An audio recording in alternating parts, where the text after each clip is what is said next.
Breaking news Vizianagaram జిల్లా రాజం మండలం పొగిరిలో diarrhoea కలకలం రేపుతుంది. గ్రామంలోని ఎగ్గు వీధిలో 3 రోజులుగా వాంతులు విరేచనాలతో కొందరు బాధపడుతున్నట్లు స్థానికులు చెబుతున్నారు. అయితే పరిస్థితి విషమించడంతో పలువురు ప్రభుత్వ ప్రైవేటు ఆసుపత్రులకు చేరినట్లు గ్రామస్తులు తెలిపారు.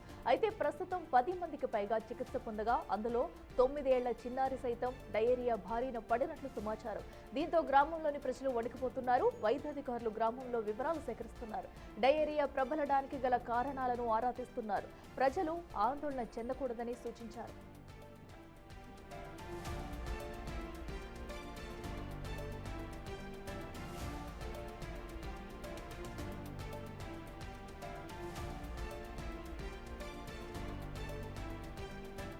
రెడ్డికి మరింత సమాచారం మా ప్రతినిధి షణ్ముఖ్ అందిస్తారు. షణ్ముఖ్ చెప్పండి, పలు ప్రాంతాల్లో కూడా డయేరియాతో అయితే గ్రామస్తులు అయితే బాధపడుతున్నట్టు తెలుస్తుంది. ప్రస్తుతం ఎంతమంది వ్యాధి బారిన పడ్డారు? అధికారులు ఎలాంటి చర్యలు తీసుకుంటున్నారు?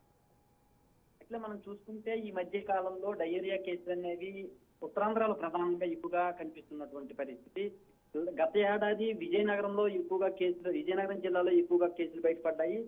నెల రోజుల క్రితం ఇక్కడ శ్రీకాకుళంలో పెద్ద ఎత్తున సుమారుగా 150కి పైగా కేసులన్నీ కూడా బయటపడినటువంటి పరిస్థితి. మళ్ళీ ఇప్పుడు చూసుకుంటే ఉమ్మడి శ్రీకాకుళం జిల్లా పొగిరిలో ఇప్పుడు కేసులు అనేవి బయటపడుతున్నాయి. సుమారుగా ఒక 7-8 మందికి ఈ కేసులు బయటపడ్డాయని తెలుస్తుంది. అయితే ఈ రోజు ఉదయం మరో చిన్నారికి కూడా వాంతులు విరోచనాలు జరిగాయి అని చెప్పేసి గుర్తించిన తర్వాత అక్కడ గ్రామస్తులందరూ కూడా భయపడుతున్నటువంటి పరిస్థితి. అయితే స్థానికంగా ఉండే వైద్య అధికారులు కావచ్చు, లేకపోతే వైద్య సిబ్బంది కావచ్చు, వీళ్ళందరూ కూడా నిన్నటి నుంచి కూడా నిన్న సాయంత్రం కూడా వెళ్ళి ఇంటింటికి వెళ్ళి అక్కడ వాటర్ శాంపిల్స్ కూడా సేకరించినటువంటి పరిస్థితి కనిపిస్తుంది. దీంతో పాటు ఈ నిన్నటి నుంచి ఉన్నటువంటి వాటర్ మొత్తాన్ని, ట్యాంకుల్లో కూడా ఉండే వాటర్ మొత్తాన్ని విడిచిపెట్టేయండి, మళ్ళీ కొత్తగా వాటర్ ని పట్టి ఆ వాటర్ ని తాగడం కానీ లేకపోతే యూజ్ చేయడం కానీ చెయ్యాలి అని చెప్పేసి వాళ్ళు కీలక సూచనలు చేసినటువంటి పరిస్థితి. దీంతో పాటు అధికారులు కూడా గ్రామంలో పరిశీలించినటువంటి పరిస్థితి కనిపిస్తుంది. యాక్చువల్ మొత్తానికి ఇప్పుడైతే మాత్రం ఒక చిన్నారికి నిన్న ఒక 6 కేసులు బయటపడ్డాయి. ఈ రోజు మళ్ళీ చిన్నారికి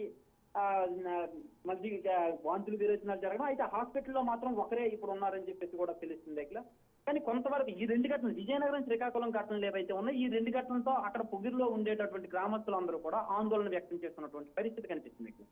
షణ్ముఖ్, అయితే ఈ వ్యాధి ఇంకా కూడా ఎక్కువగా ప్రబలకుండా మరి గ్రామాల్లో ఎలాంటి చర్యలు తీసుకుంటున్నారు? అధికారులు ఎవరైనా అక్కడికి వచ్చి వారిని పరామర్శించే ఛాన్స్ ఉందా?